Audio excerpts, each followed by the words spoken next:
super strong link right from the start of the day with my body. If I start every day like a beginner that way, it's like, okay, there's my body, there's my spine, right? Because in the center all of this is your spine in the pipeline.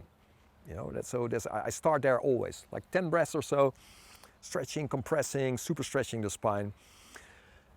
And from there I start to go into energy work, do my routines, etc. But, you know, the thing is I don't, so I have a routine with the kettlebells and all these things, but I never stop with my training. I live the training.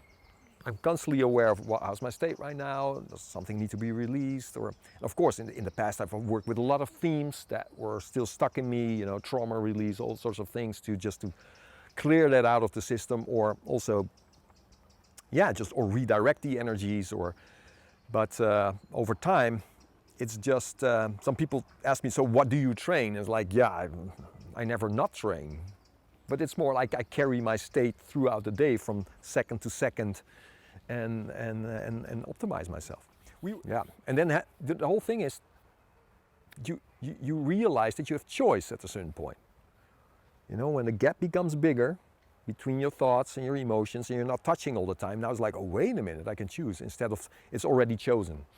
The reactivity is, the unconscious has already decided. And yeah, that's true liberation. And you're like, wow, wait a minute, I'm not stuck in these patterns. I can get out of the hamster wheel. You know?